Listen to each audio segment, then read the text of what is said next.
사랑하고 축복합니다. 2026년 2월 17일 화요일입니다. 오늘 이 하루 또 한 주도 하나님 나라 마음껏 누리시는 가족들 될 수 있기를 축복합니다. 오늘 말씀 제목은 영생의 양식을 주목하십시오 라는 제목으로 말씀을 나누고자 합니다. 오늘 본문은 요한복음 6장 16절에서 29절까지 말씀입니다. 말씀 봉독합니다. 저물매 제자들이 바다에 내려가서 배를 타고 바다를 건너 가버나움으로 가는데 이미 어두웠고 예수는 아직 그들에게 오시지 아니하셨더라. 떠니 큰 파도가 불어 파도가 일어나더라. 제자들이 노를 저어 10여 리쯤 가다가 예수께서 바다 위로 걸어 배에 가까이 오심을 보고 두려워하거늘 이르시되 내니 두려워하지 말라 하신대 이에 깊어서 배로 영접하니 배는 곧 그들이 가려던 땅에 이르렀더라. 이튿날 바다 건너편에 서 있던 무리가 배 한 척 외에 다른 배가 거기 없는 것과 또 어제 예수께서 제자들과 함께 그 배에 오르지 아니하시고 제자들만 가는 것을 보았더니 그러나 디베라에서 배들이 주께서 축사하신 후 여럿이 떠 먹던 그곳에 가까이 왔더라.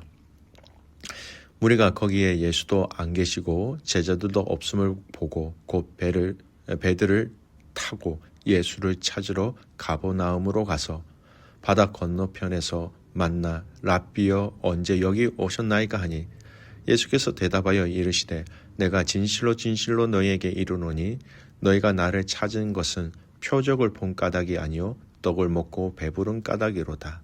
썩을 양식을 위하여 일하지 말고 영생하도록 있는 양식을 위하여 하라. 이 양식은 인자가 너희에게 주리니 인자는 아버지 하나님께서 인치신 자니라. 그들이 묻되 우리가 어떻게 하여야 하나님의 일을 보리이까? 예수께서 대답하여 이르시되 하나님께서 보내신 일을 믿는 것이 하나님의 일이니라 하시니. 아멘. 오늘 말씀 제목 영생의 양식을 주목하십시오 라는 제목으로 말씀 나눕니다. 오늘 본문의 내용은 예수님께서 오병이어의 기적의 사건을 행하신 이후에 이어지는 본문입니다. 오늘 본문은 크게 두 장면으로 나누어집니다. 바다 위를 걸어오신 예수님의 사건, 또 두 번째는 무리가 예수님을 다시 찾았을 때 주신 참된 양식에 대한 가르침으로 나누어집니다.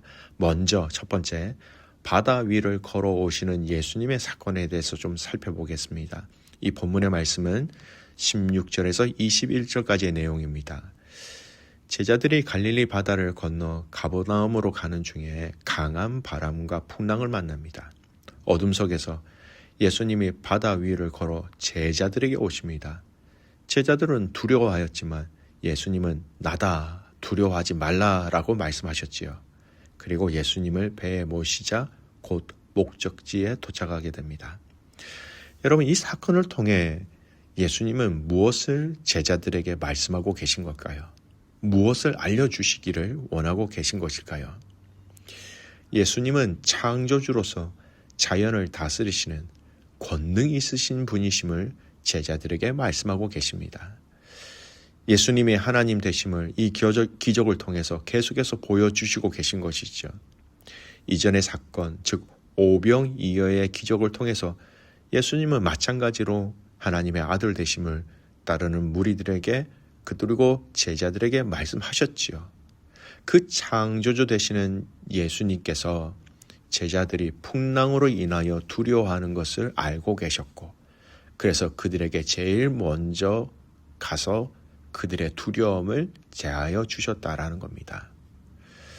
창조주 하나님께서 제자들을 만나시면서 두려워하지 말라라고 얘기하신 것이지요.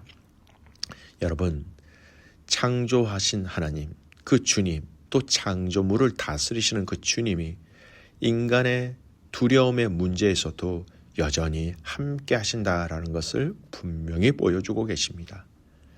창조주 예수님, 인간이 어찌 감히 쳐다볼 수 없는 존재입니다. 그 주님이 인간의 필요를 다 알고 계시고 그 필요를 채워주시기 위하여 친히 찾아오셨다라는 것이죠. 두려움 속에서도 임재로 인한 평안을 주시는 그 예수님. 인간의 한계 상황 속에서도 여전히 드러나는 예수 그리스도의 주권과 능력을 볼 수 있는 본문이었습니다. 두 번째, 무리가 예수님을 다시 찾았을 때 예수님은 참된 양식에 대해서 말씀으로 가르쳐 주시죠. 22절에서 27절 말씀에 보면 무리가 예수님을 다시 찾았습니다.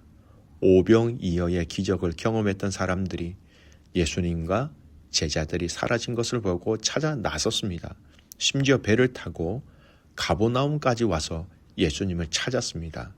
엄청난 열정이죠. 대단한 열정입니다. 그러나 25절에서 27절 말씀에 보면 예수님이 그들이 예수님을 찾아온 이유에 대해서 정확하게 말씀합니다. 무리가 언제 여기 오셨습니까? 라고 묻지만 예수님은 그들의 동기를 드러내십니다.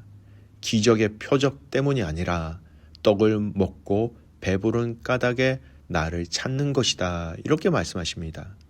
그리고 그 말씀하시면 어떤 의미로 이어집니까? 썩을 양식을 위하여 일하지 말고 영생하도록 있는 양식을 위하여 일하라. 그 양식은 인자가 주는 것이다. 라고 말씀하십니다. 여러분, 이 말씀의 의미가 무엇일까요? 여러분, 이 말씀 너무너무 중요한 말씀입니다. 신앙이 유익 중심으로 흐를 수 있는 그 위험을 이야기하고 있다라는 겁니다. 여러분, 우리의 신앙생활은요, 또 우리의 믿음은 성도들에게 많은 유익한 점이 있습니다. 우리가 예수 그리스도를 믿음으로 말미암아 평안을 주시기도 하고요. 형통의 은혜를 체험할 때도 있습니다.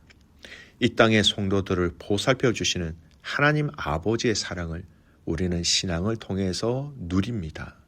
그런데 예수님은 이 부수적인 은혜, 내가 예수님을 믿는 믿음과 신앙을 통해서 얻게 되고 맛보게 되는 이 부수적인 하나님의 은혜에 시선이 가고 마치 그것이 전부인 것처럼 하는 신앙생활을 조심하라라고 말씀하고 계신 거예요.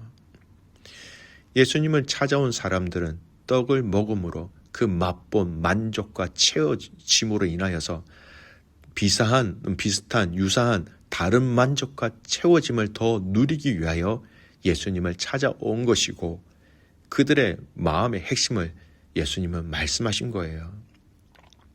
육체적 필요를 넘어서서 영원한 생명을 바라보는 믿음으로 예수님은 그들을 초대하고 계신 것이었습니다.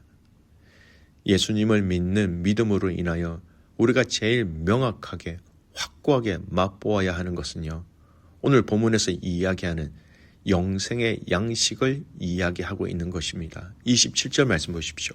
썩을 양식을 위하여 일하지 말고 영생하도록 있는 양식을 위하여 하라. 이 양식은 인자가 너에게 주리니 인자는 아버지 하나님께서 인치신 자니라.